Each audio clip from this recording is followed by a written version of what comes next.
这绝对是年最让人心跳加速的韩剧了。天上突然飘来一群红气球，接着气球全都炸开了，钞票就像雨一样从天上洒下来。8位个性十足的男女接下了超难的任务，他们要抢劫朝南韩北两国联合设立的印钞厂。那一天，南北韩决定一起建个经济合作区，好多人因为股市猛涨突然暴富了，于是一大波追梦人涌向那座新兴城市。朝鲜退伍兵李洪丹也混在人群里，大家都准备好享受资本主义的洗礼。但李洪丹很快发现，这儿不是被洗礼，是被抽打。这里是投机者的乐园，对普通人来说却是地狱。搬家中介收了一大笔钱，结果既没有承诺的房子，也没有工作，还拿着钱跑路了。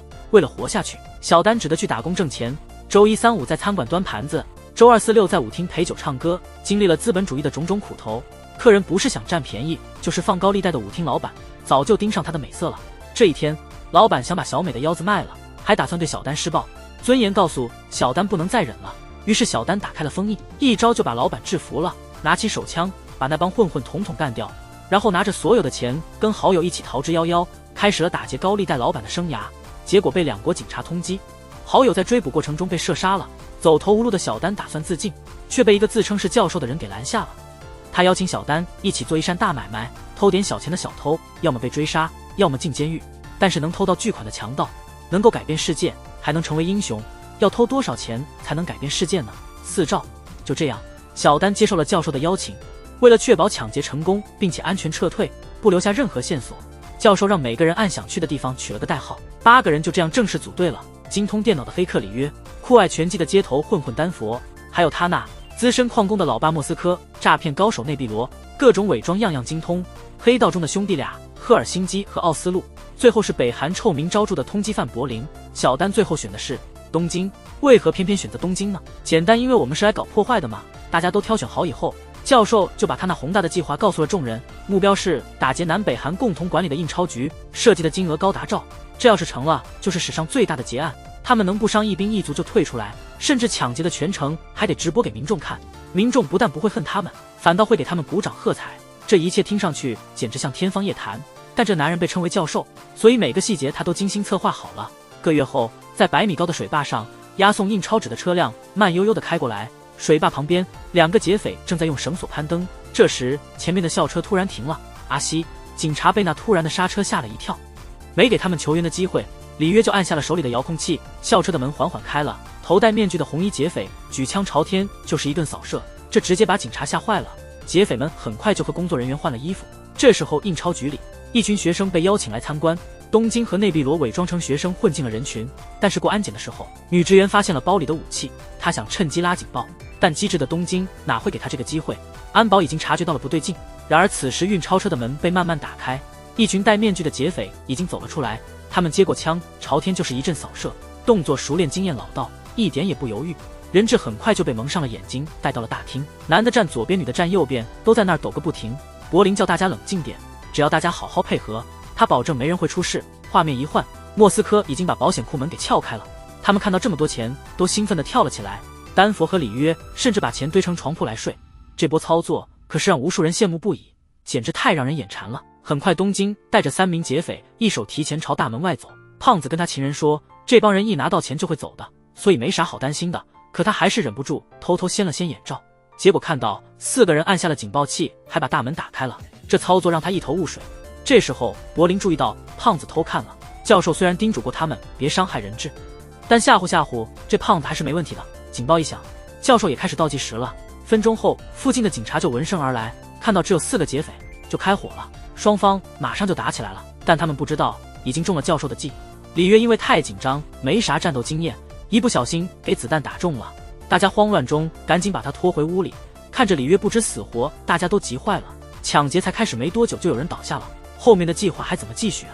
还好那子弹打在防弹衣上了，东京这才松了口气。教授的计划差点就因为里约给搅黄了。不久，朝韩2国都获悉了抢劫案，双方迅速组建了应急小组，各派出自己的危机处理专家。可朝方的车武赫看不太上韩方的宣宇珍，宣宇珍开始跟教授打电话谈判，他请求释放那些学生，虽然少几个人质似乎对谈判影响不大，但教授还是没答应。他只是深沉地说让他再想想。宇珍搞不懂，明明只有4个劫匪对上35个人质，教授凭什么还这么镇定自若？这边武赫已经在准备武装突击了，宇珍让他们先别急，如果教授是故意在搅浑水，他们得想想怎么应对，这很可能是个圈套。武赫却不买账，甚至命令人把雨珍送回家。雨珍没办法，只好离开了营地，心里虽然不爽，但至少晚上还有和男友的约会可以期待。男友还很贴心的发来问候，问他是不是被迫早退了。印钞局里面这时候，柏林让人质换成和他们一样的衣服，每个人还分到了一把仿真枪。特种部队已经集结好了，把印钞局团团围住。当摄像头一探进屋里，所有人都惊呆了，4个劫匪呢？场面上至少有40个，到处都是穿红衣服拿枪的劫匪。武赫也被这一幕吓了一跳。外网的直播上，胖子泪汪汪的拿着稿子向大家诉苦。劫匪和人质都穿的一样，手里还拿着假枪，真假难辨。队长还接到了上面的电话，屏幕上那女孩竟然是美国大使的女儿，上头命令他得听劫匪的。武赫这才反应过来，雨珍之前的话没错，命令所有人撤退。危机就这么暂时过去了。劫匪也感谢了人质的配合，感谢他们的积极配合，让自己鼓个掌。人质们也只能尴尬的配合。雨珍也终于和男友在咖啡厅见面了，但谁曾想到，她男友居然就是那个教授。原来这一切都是教授一手策划的。雨珍作为韩国顶尖的谈判专家，肯定得他出马参加谈判了。但雨珍那种和平解决问题的风格，在朝方那儿肯定不吃香。朝方自己武力解决不了问题后，还是得求雨珍出面搞定。果然，雨珍就接到队长的电话了，让他赶紧回到营地处理抢劫事件。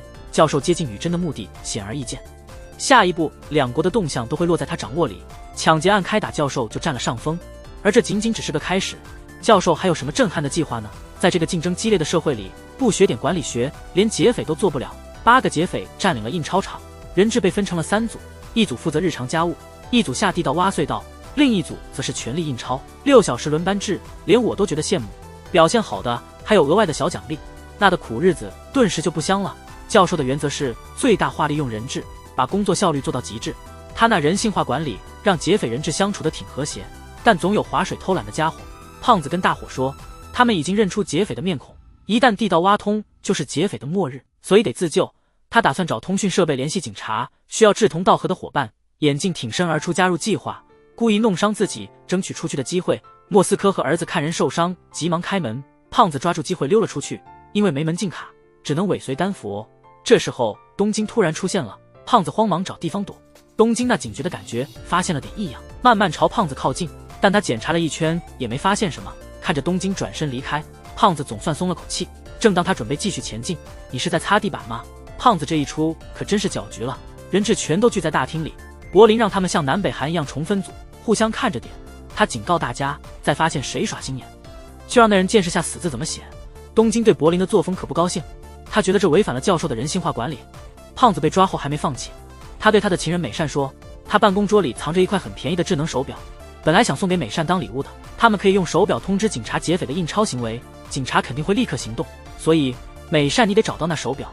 阿西，这混蛋居然把这么危险的活儿交给个女人。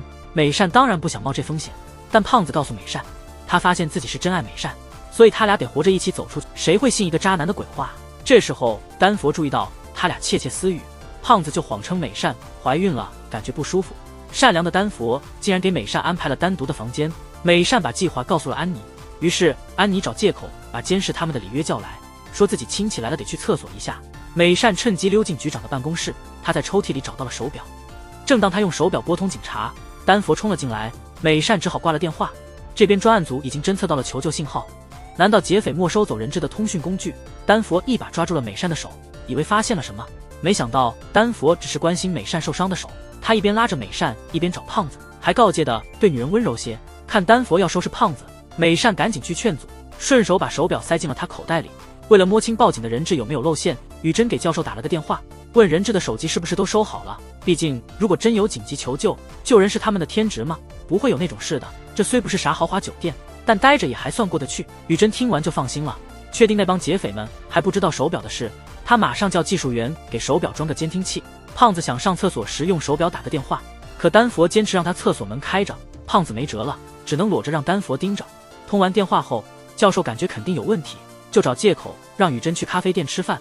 这时候雨珍手机刚好响了，技术员已经把手表破解了，教授则躲在门后偷听雨珍的通话。忽然雨珍发现了偷听的男友，这让雨珍开始怀疑男友了。她质问男友要个说法，教授就说他觉得雨珍对感情不上心，以为他还有别的男人，所以忍不住去偷听了。雨珍半信半疑听他解释，最后说工作敏感不适合恋爱。冷冷的就离开了咖啡店。教授倒没伤心，毕竟接近雨珍是他的计谋。他连忙给柏林打电话，告诉他人质里有人藏着智能手表。柏林听到这事儿的严重性，就把人质全叫到大厅里。胖子心知可能要暴露了，但还是在紧要关头按了短信链接，连上了。可柏林这时候叫胖子出来，胖子只好把手表交给了美善。柏林直说人质里有人藏通讯工具，这事儿违背了咱同志之间的友谊啊。胖子算是个靠谱的好哥们，于是找出手表的差事就落他头上了。美善紧张的要命，他只好把手表偷偷藏进衣服里。胖子拿着探测器在美善身上轻轻一扫，还好探测器没发现啥异常。但柏林不依不饶说胖子操作的不对头，他亲自示范给胖子看怎么用。这下探测器终于响了，柏林拉开了拉链，这一下子美善紧张的心都快跳出来了。幸亏只是条项链，柏林转过身准备走了，美善这下可算是松了口气。不料这时候手表突然掉落出来，柏林一气之下把手表给踩碎了。他抓起美善要从人群中拉出来，丹佛看不下去了，吓唬唬人质就得了，干嘛非得认真到底呢？可柏林偏要给美善定个死罪，还非得让丹佛来执行。丹佛别无选择，只好照办。别管电话了，咱们这还没处理完呢。眼睛看不过去了，告诉柏林是胖子指使的。胖子急忙否认，他一边哭丧着脸，一边向柏林求饶。美善从一开始就编造了怀孕的假话，一切都是他精心策划的。他又哭又求，说自己家里老小都指望他，坚决不能死。柏林冷静地告诉胖子，如果他不肯承认，美善就只能去死。胖子内心波澜不惊，完全没打算吐露实情。画面突然一转，丹佛带着美善走到没人的地方，他气得不行，因为美善利用了他的善良，这让丹佛觉得自己像个大傻子，逼着美善说出事情的真相，不然他只能照做。对胖子的背叛一无所知的美善只是吓得哭泣，他就是不肯说话。而另一边，里约找到了东京，告诉他柏林要杀人质的消息。东京马上冲了过去，可这时丹佛已经扣动了扳机，大伙儿都被吓了一大跳。柏林紧紧抱着吓坏了的胖子，跟他说自己早就知道胖子在捣鬼，但他说不会怪胖子的，因为枪了美善就已经是对胖子最狠的惩罚了。这边教授还蒙在鼓里，不知道人质挂了，他还在疯狂给柏林打电话，电话那头却没人搭理。柏林看着躺在血泊中的美善，对丹佛的雷厉风行挺满意的，让丹佛自己处理掉这尸体。这下可好，害怕的要死的丹佛不知道咋办好了，但他也只能硬着头皮去做。东京可不像柏林那么好说话，因为教授可是严令禁止伤害人质的，要是警察知道人质挂了，他们肯定会动用武力的。柏林这么干简直就是在自寻死路。可是人质开始反抗了，如果不给他们点教训，以后怎么管束动不动就闹腾的人质呢？但东京觉得柏林这是在胡来。这时候教授的电话又响了，东京想告诉教授真相，可柏林拿着枪在旁边逼着他，没办法，东京只好气呼呼的走了。柏林就跟教授说人质之间出了点小争执，但问题都解决了，死活不提有人质挂了的事。教授虽然心里打鼓，但还是选择了信任柏林，因为现在有更紧要的事儿要忙。他让里约查一下智能手表打碎前的使用记录，总觉得警方可能已经掌握了什么线索。东京一走就去找丹佛，让丹佛带他去看美善。原来丹佛根本就没下手，就在刚才，丹佛正准备给美善收尾，但他怎么也狠不下心来。美善就求丹佛救救他，不过要是他不做，柏林迟早会亲自来。于是美善让丹佛往他腿上打一枪，就这么装出来的血腥场面骗过了柏林。东京马上给美善包扎止血，还给他打了抗生素，但在这条件这么差的情况下，能不能挺过去还真是个疑问。不过东京心里已经有了主意，他让丹佛这几天得好好照顾美善，而且绝对不能让柏林知道，不然按柏林的脾性，即使教授知道了，柏林肯定还是会对美善下手。柏林让人质互相看着，甚至在自己人里也用这套。东京站起来一个人走了，还给丹佛使了个眼色。柏林立刻示意奥斯陆跟上东京。东京在楼梯间已经发现有人尾随，他快速打开门之后马上就反锁了。奥斯陆发现门被锁，立刻就火大了。这时候丹佛从背后飞踢过来，两个人马上就打作一团。谁知道美善居然自己跑出来了，他到处找纸和笔，原来是想给胖子留个调表个安。结果赫尔辛基突然出现在机房，美善捂着嘴巴生怕出声。这时东京举着枪出现在赫尔辛基后面，警告他放下手中的武器。柏林不止派人盯着东京，还想在队伍里挑拨离间。东京就举枪站到了柏林背后，他叫里约给教授打电话，但这时候教授不在家。原来教授在惦记着智能手表的事，他越想越觉得有问题。本来想给雨珍打电话，试图从他那儿套出点情报，但对方手机关机了，看起来没辙了。但机会突然来了，雨珍的女儿被前夫接走了，他妈急忙给雨珍打电话，打了半天也没打通。焦急之下，他赶紧找出雨珍男友的电话，电话一接通，教授马上赶到应急小组，不管警察阻拦，直接闯进指挥中心。得知前夫接走了女儿，雨珍气得不行，怒吼着让前夫立刻把女儿送回。虽然感激男友通知了自己女儿的事，但雨珍觉得他来这戒严区太不合时宜了。在雨珍的强硬态度下，教授别无选择，只能走了。从此，他们俩的关系就再也回不去了。这次行动让教授失去了雨珍这个重要棋子，同时教授的古怪行为也让车武赫起了疑心。教授虽然付出很多，但最终还是弄到了他要的情报。进门那一刻，他马上就注意到屏幕上的那个画面，智能手表坏之前已经把里约的情况发给了警方。不止这些，警方还通过里约的线索找到了内比罗，也就是说他俩已经露馅了。这时候印钞局里的电话终于通了，东京把人质死亡的消息告诉了教授。教授听了差点软倒了，但柏林却觉得自己当时决策挺对，只要警方不知道死人的事不就得了，要不是自己，可能大家都暴露了，这结果岂不是太完美了？完美？你刚才说完美了？也是，我们当中有的人身份警方可能已经掌握了，这怎么可能是完美的？什么？这下劫匪们都慌了，柏林却自得其乐。如果早点用严厉的管理政策，会不会就不会这样了？毕竟只有他俩露馅了，他们早该信任柏林。教授，这是什么情况？不是说好了不杀人吗？屋里一片混乱。这时候里约看到莫斯科已经冲出大门了，警方不确定是劫匪还是人质，但还是全副武装的逼近。丹佛冲出去把莫斯科按倒在地，他跟父亲说自己没杀人，美善还活得好好的。但莫斯科不信，他叫丹佛和他一起投降，或许这样还有活下去的希望。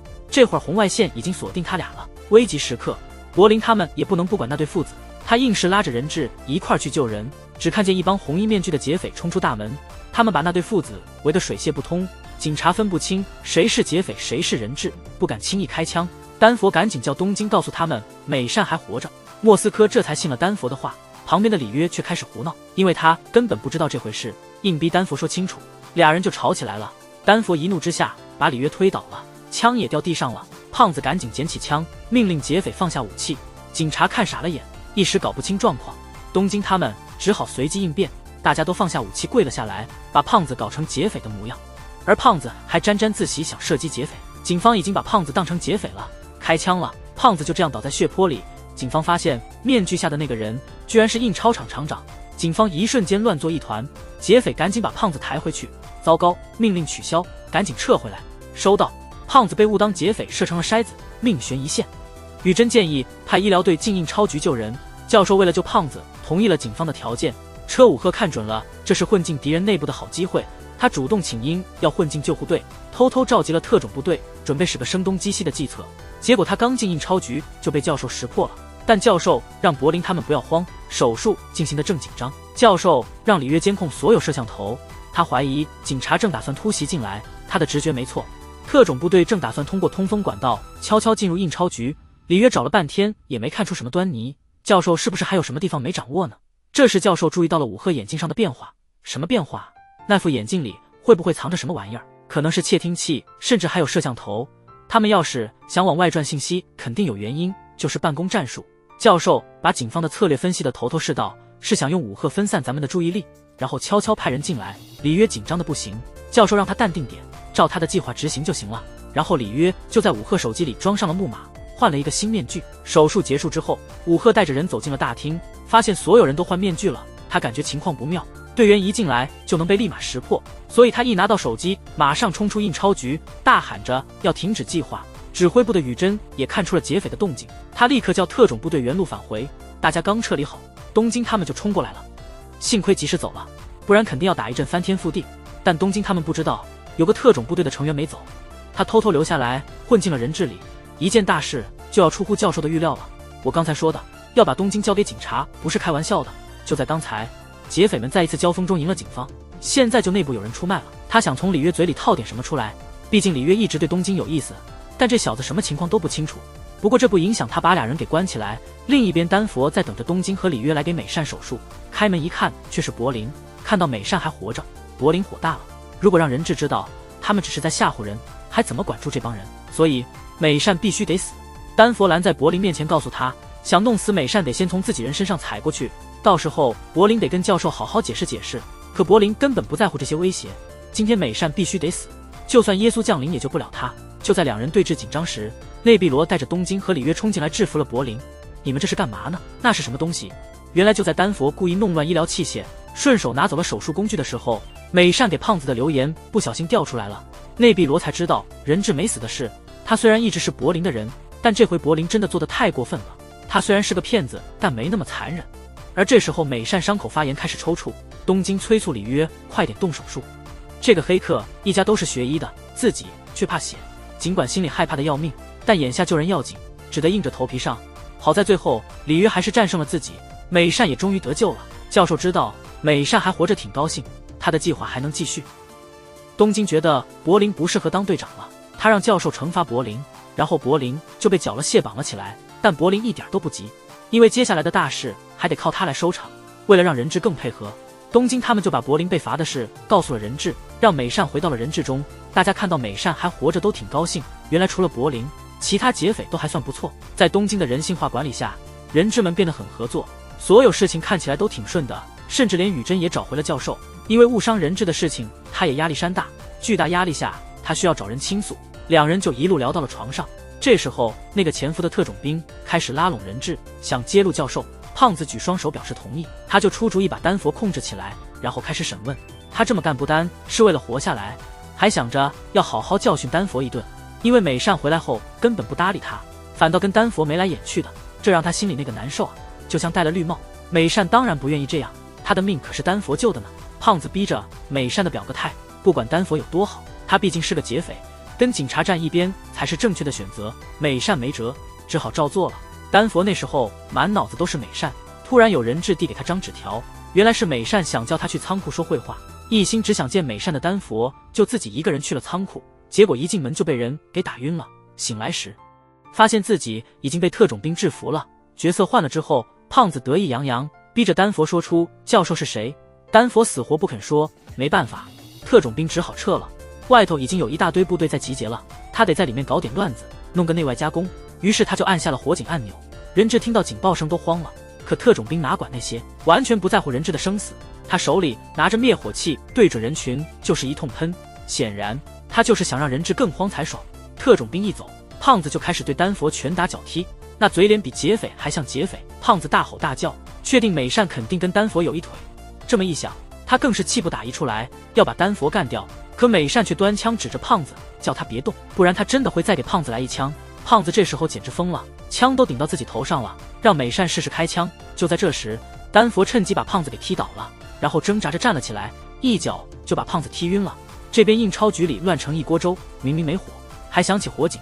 劫匪们知道肯定是哪个不三不四的家伙在捣乱，东京他们拿着枪就冲过来了，决心的把这个坏分子揪出来。特种兵瞄准东京就要开枪的时候，柏林及时出现，一枪就把他给干掉了。因为自己手下留情，差点把计划搞砸了，觉得还是柏林继续带队比较靠谱。东京意外柏林竟然这么豁达。这时候警方电话打进来了，宇珍说外面舆论压力好大，家属们都要确定人质安危，不然就要动武镇压了。明明刚有特种兵被干掉，警方这会儿电话打来，目的显然了。教授说可以视频证明，但宇珍坚持要亲自进印钞局确认。警方想用舆论武力压我们，不知道教授也想用舆论反击警方，于是就同意了宇珍的请求。那个牺牲的警察叔叔怎么处理？这姑娘安妮长得是挺美的，可惜脑筋有点慢。知道警方要派人来印钞局，满腔正义的他想给阵亡特工报仇，找到了副局长眼镜。你打算咋办？美女，你长得是美，但不能想得太天真。叔叔我只想好好做个人质。安妮被拒绝后泪眼汪汪。这时候胖子悄悄走过来，看着这只想活命的胖子，我真的很气。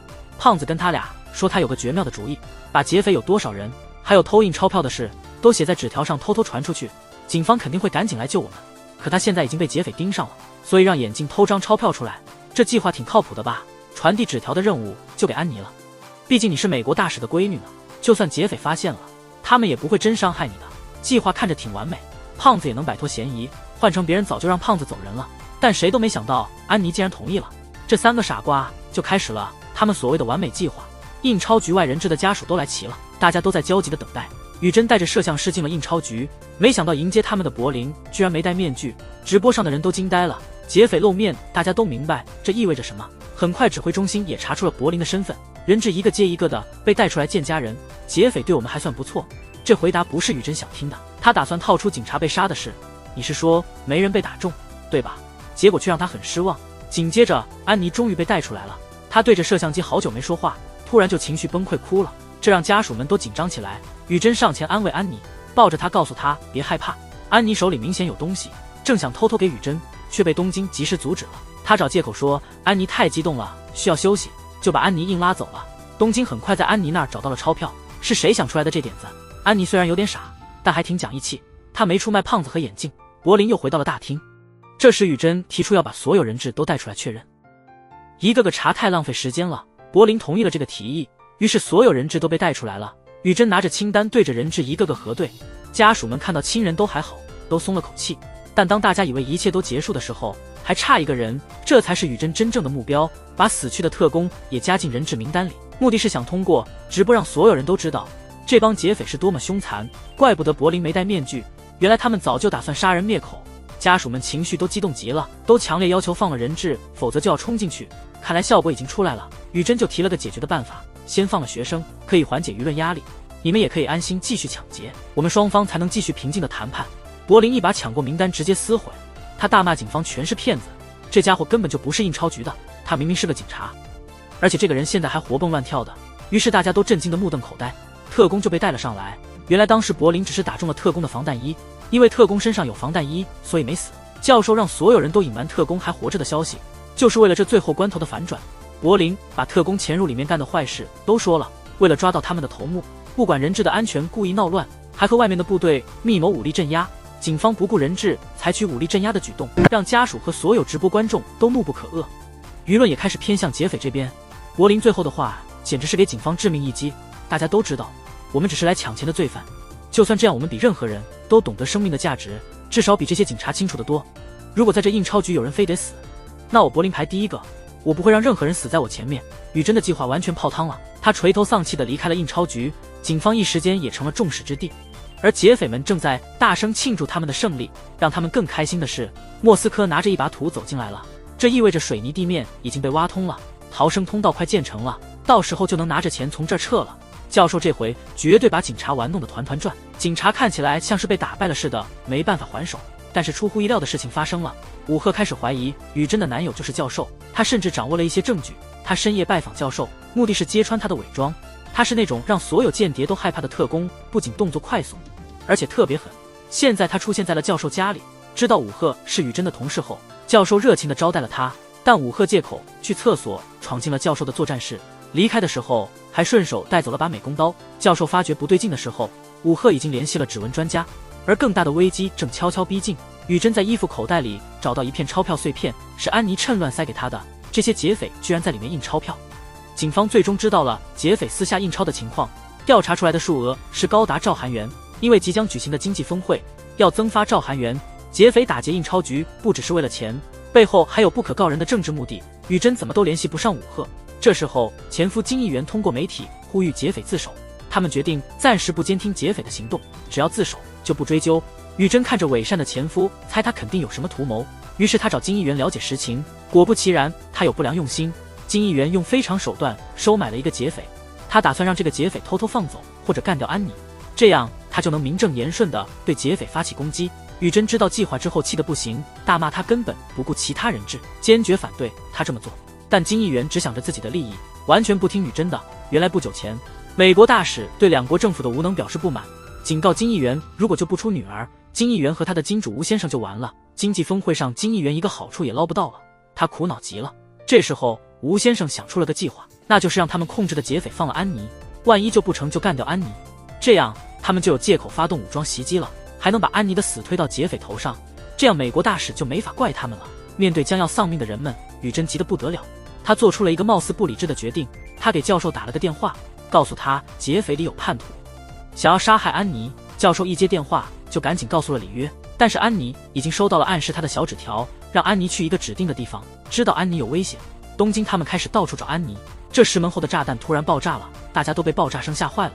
好在安妮并没受到爆炸影响，这说明刺杀安妮的计划没成功。现在得找出谁是叛徒。柏林开始怀疑里约是叛徒，因为金议员劝降的时候，里约的父母在人质家属里，但他一直没告诉大家。这时东京出现了，他告诉柏林是他让里约保密的，就怕引起不必要的怀疑。警方却在这时间听到重要信息，武赫突然成了嫌疑人。但雨珍感觉到了背后的阴谋，他想起武赫问过他，你什么时候认识的那个朴善浩？他开始怀疑男友的真实身份。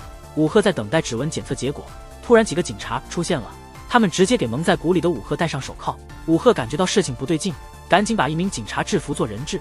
从警察口中才知道自己被当成传递信息的内鬼，明白自己中计了。武赫没再犹豫，就把警察摁倒在地，跑进检测室，把指纹结果打印出来。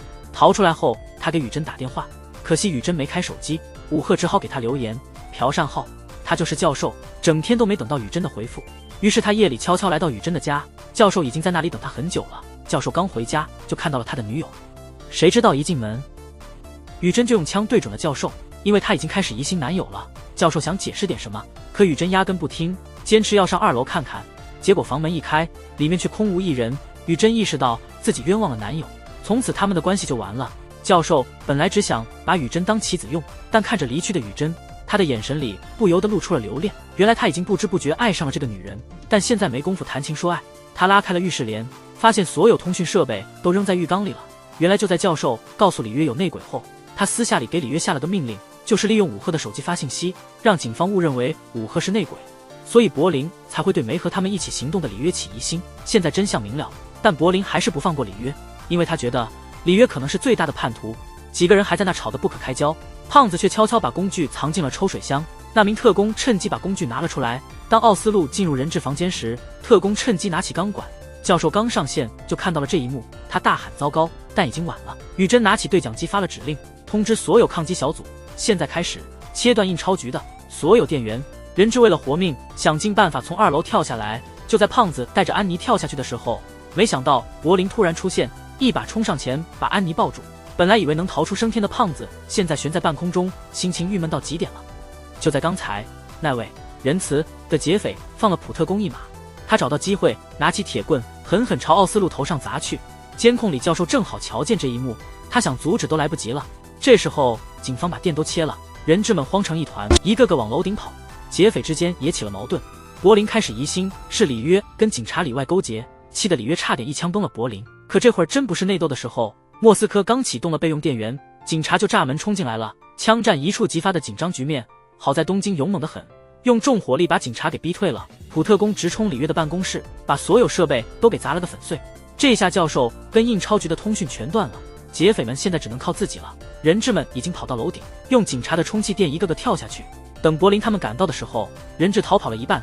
关键时刻，柏林把重要人物安妮留下了。大家回到大厅后才知道奥斯陆被杀了，众人悲痛欲绝，一切都乱作一团。现在得赶紧恢复跟教授的通讯，不能没有头。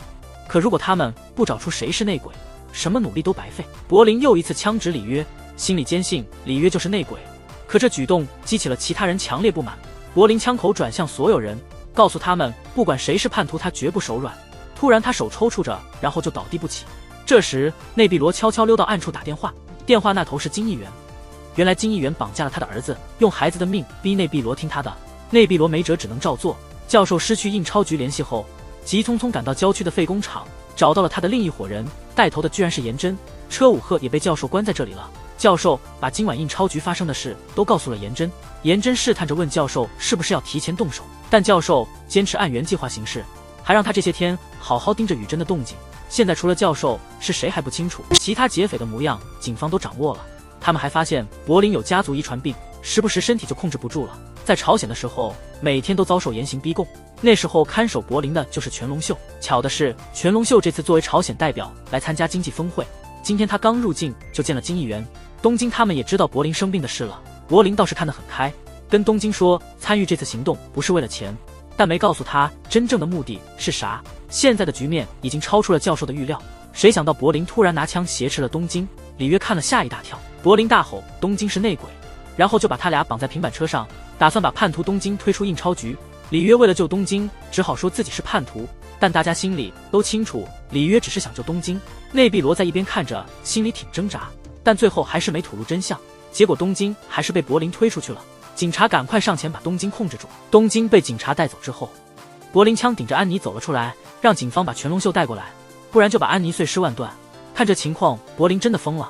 这抢劫行动已经变成他私人的复仇了，还犹豫啥？心里已经爱上他了吗？东京快被推出去那一刻，内壁罗终于站出来了，告诉大家他才是真正的叛徒。赫尔辛基气炸了，以前是那个和蔼的邻家大姐姐，现在却成了害死自家兄弟的凶手。可是内壁罗真没辙了，他儿子被金议员操控着，他不敢不按对方说的做。谁料到奥斯陆竟然在意外中没了，他的心里也是自责满满的。看到这情况，赫尔辛基也不忍心怪他。柏林笑着跟东京说：“看吧，这一招还挺管用，轻易就把叛徒揪出来了。”原来这一切都是柏林和东京事先策划的，目标就是为了找出叛徒。东京却说他还得出去，因为和教授的联系断了。东京还承诺内碧罗会安全救出他儿子，这计划看起来风险挺大的，大家都担心东京怎么从警察手里逃脱。但柏林相信教授肯定有办法救东京。然后他对里约说，他早就知道里约不是叛徒，只是用里约对东京的情感来逼叛徒现行。接着柏林意味深长地告诉里约，他宁可拼命也要完成教授的计划。里约当然不懂柏林那么坚决的原因。20年前，他们一家4口从朝鲜偷渡到韩国，但弟弟和妈妈没能成功，妈妈甚至被误杀，弟弟被关了20年，在狱中受尽折磨。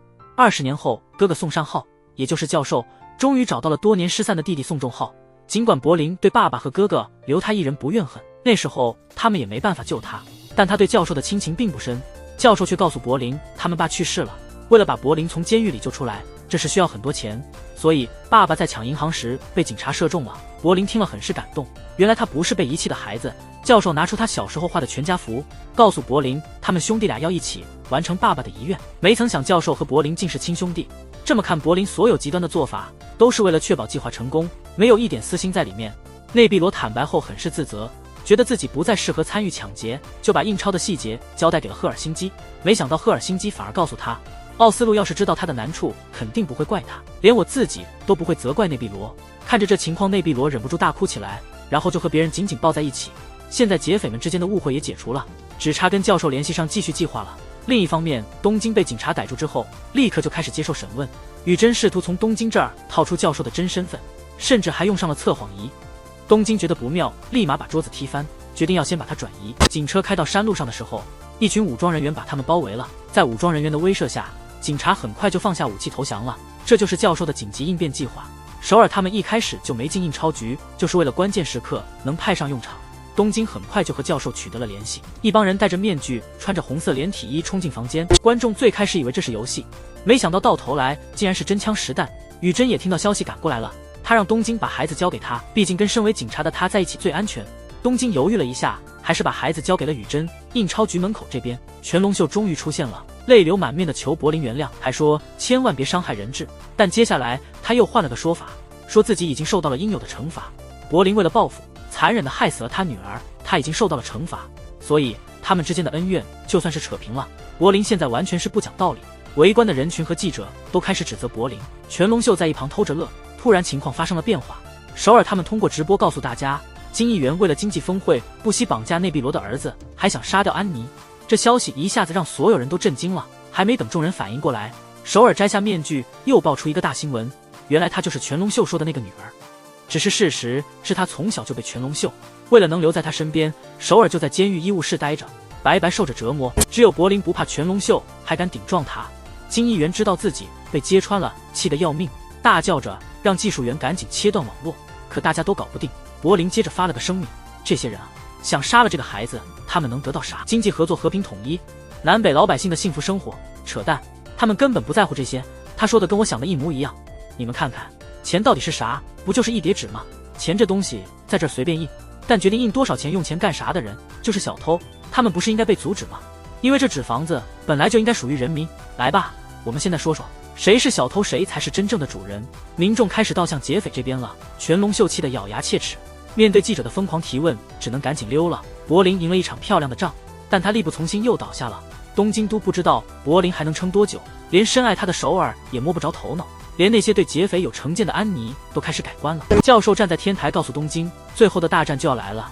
这就是教授的压轴大计，成功的让自己变成政治犯的形象，让政府以为他们是来搅黄经济峰会的，但民众醒悟了，会上街支持他们。柏林他们也准备好了，等东京回来，如果有人想走，我们就让他走。只是啊，那些愿意留下来帮忙的人质，每个人都能拿到30亿。30亿，面对30亿，你会怎么选？是留下来帮劫匪呢，还是选择自由？谁料得到胖子局长这回竟然这么给力，站出来告诉众人，这都是柏林他们的圈套，大家别上当了。就算留下他们，也不见得会兑现承诺。再说了，帮劫匪干活拿了钱，说不定以后连工作都保不住了，铁饭碗没了，可就亏大了。所以得让大家都坚持原则，别被一时的利益蒙蔽了双眼。自由才是我们真正追求的。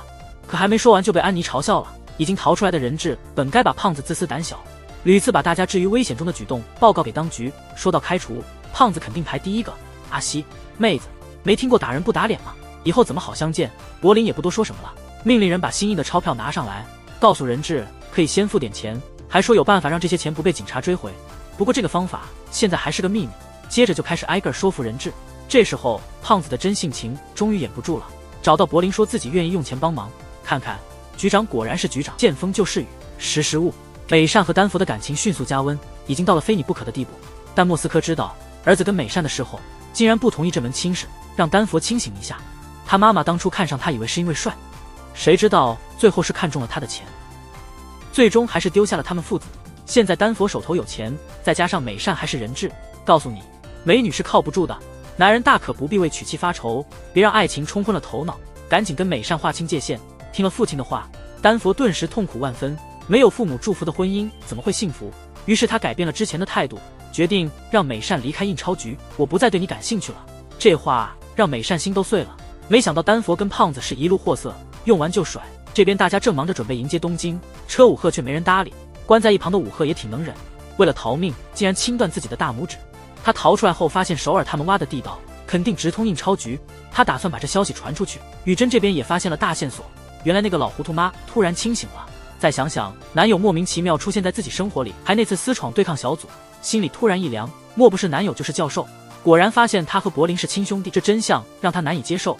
原来男友一直都是利用他，通过人质和首尔的帮助，东京终于回到了印钞局，大家欢天喜地，丹佛简直乐疯了。逆境中看清了真情，美善看中的不是钱，而是他这个人，还是自己比老爸更有魅力一些。两人决定向莫斯科坦白，并得到他的祝福。可是事情突然急转直下，莫斯科在行动中不幸中枪，命悬一线。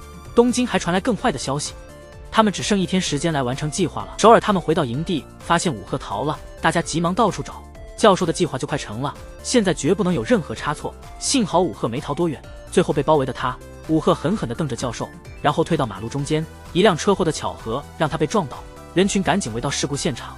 谁料武赫宁愿出这险招，也不愿回去，他现在生死未卜。教授也是一筹莫展，印钞局内外接连出现意外，东京他们能不能顺利逃出印钞局？劫匪们大摇大摆地拎着钞票在街上晃，迅速混进示威的人群，从得意洋洋的表情就能看出他们得手了。奥斯陆不是挂了吗？但是接下来发生的事情真是诡异，人群突然就消失得无影无踪，街道一下子空荡荡的。他们正准备迎接的路上，赫尔辛基被狙击手爆了头，教授被这突然的变故吓傻了，车失控撞上路边，柏林被赶来的条子一枪打死，里约吓得呆若木鸡，到处都是警察。莫斯科父子拥抱着中了好几枪，劫匪们一个个被干掉，躲在车底的里约最后也没逃过一劫。难道教授的计划就这样玩完了？但幸亏这都是里约脑补的，莫斯科中枪了，命悬一线。印钞局里条件太差，柏林只好逼警察送医疗队来。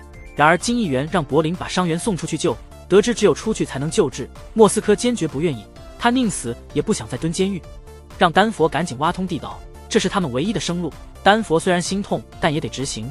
里约看到这心情崩了，通讯断了，奥斯陆也没了，现在连莫斯科也快不行了。这些都出乎教授预料，里约对教授失去信心，他觉得他们都得完蛋，这让大伙儿心情沉重。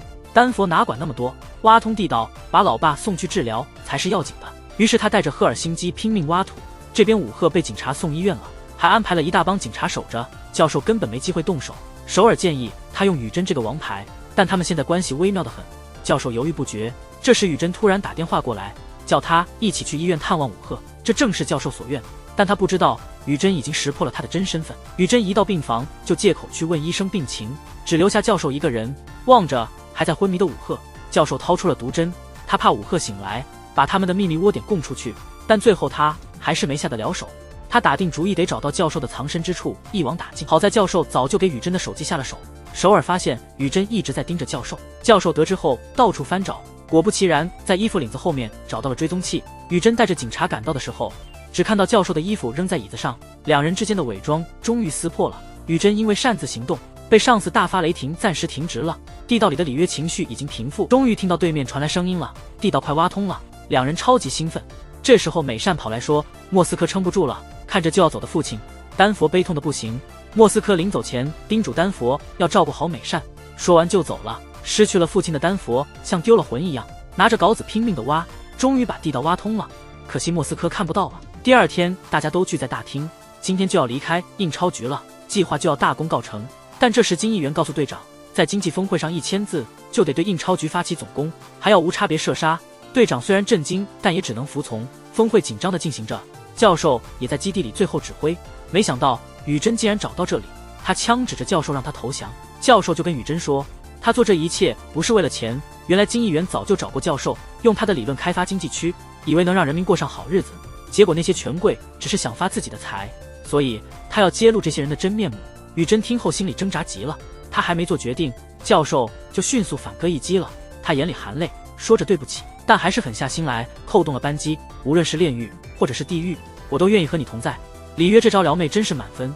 东京一瞬间也决定接受里约了。突然一堆直升机声音出现，东京抬头一看，知道糟了，警察大举空降而下，这场屠戮正式展开了。教授最后还是没对宇珍下手，他毕竟真的对宇珍动了情。一看到堆成山的钞票，连平时稳重的教授都吓傻了。大家开始忙着把钱打包，通过地道运出，胜利似乎触手可及。但在另一边，峰会上两国已经签字完毕，金议员通过电话命令局长发起进攻。于是警察群起冲进印钞局，面对悬殊的火力对比，东京他们被迫一步步后退，连人质们都惊慌失措的逃命。看到美善想留下，胖子让他跟他一起走，有了意，他开始得意忘形，想修复和美善的关系，甚至承诺出去后就娶她。但美善早看透了胖子，断然拒绝了他的幻想。这时东京突然中枪了，里约超级紧张，冲过去护他。警察还想继续射击里约，关键时刻丹佛和赫尔辛基及时相救，跟警察展开了激战。里约大叫东京的名字，幸好东京最终还是挺了过来。警察越逼越近，印钞局里乱作一团。这时候柏林拿起武器加入战斗，暂时阻止了警察的攻势。射杀东京的正是那个受宠的普特宫。赫尔辛基举枪，真想直接干掉他，这就是害死奥斯陆的凶手，他怎能忍住内心的怒火？丹佛马上阻止赫尔辛基，但是普特宫趁机捡起地上的枪，丹佛一不留神就被普特宫打倒了。他看着枪口，心想自己这下完了。这时候一枪把普特宫的手臂打穿了，是美善来救场了。他这枪打得真是漂亮。警察扔了颗烟雾弹，还朝里乱射。等烟散了，发现劫匪们一个影都没了。普特宫赶紧带着人冲到地道口，进去一看，地道里全是人质。这地道是个幌子，是为了迷惑人质和警察的。东京他们现在在保险库移动钞票呢。普特宫反应过来的时候，保险库的门已经关得严严实实，门这么坚固，根本打不开。天上飘下来好大一个气球，气球爆了，钞票就这么从天上飘下来了。看见钞票，广场上的人群一下子乱了套。经济峰会才结束，吴先生肯定又大赚了一笔。他看着窗外，心想计划泡汤了。警察对着保险库门开始切割。柏林决定自己留下来掩护，他让教授知道了这个决定。教授知道弟弟柏林打算死守这里，心里好难受。首尔却说非得回去把柏林活着带出来。突然一声大爆炸，教授呼喊着弟弟的名字，哭了。柏林其实没死，首尔已经到了，他一枪把炸弹给轰了，地道口被堵得水泄不通。教授以为柏林没了，在那儿跪地大哭。但是计划还得继续。宇珍逃进隧道想去追教授，结果被金议员派人抓起来了。原来武赫已经醒了，知道了教授的真身份。金议员以为他们俩早就在一起了。这时候前线传来消息，地道里发现了很多炸弹。金议员马上明白，教授是想炸广场，他们打算趁着人群伤亡逃跑。真的是这样吗？局长本来想让人群散开，但他突然改主意，要封锁整个广场。这劫匪要是混在人群里逃了怎么办？局长说一个也别想走。这一刻，武赫终于明白了金议员的真面目。骂完金议员是个老无赖，他就离开了指挥部。局长也忍不了了，他抓起对讲机，下令让人群散开。金议员一看，迅速抢过对讲机。局长也不示弱，气得再次抢过对讲机。看着局长真生气了，金议员不敢多动了。但炸弹的倒计时已经快到了，周围的井盖全被炸飞了。人们被这突如其来的爆炸吓了一大跳。接着一堆红色大气球充满气慢慢升空，第一个气球一爆炸，钞票就这样洒落下来了。这都是经济峰会偷偷印的钞票，这钱本该是人民的。金议员傻眼了，看着这一切发生，局长反而笑了。没想到这些劫匪这么有爱心，从头到尾他们一直遵守承诺，没伤害任何人。教授他们从地道里出来了，终于看到了迎接他们的伙伴。街上的示威人群越聚越多，柏林和首尔也从下水道里逃了出来。俩人戴着面具混进了人群。在火车站即将离开的时候，教授接到消息，柏林还活着，大家都兴奋极了。教授正准备离开，宇珍突然拿枪出现在他背后。最后教授还是走了，宇珍最后也没开枪。劫匪们成功逃到国外，前往他们各自计划的目的地。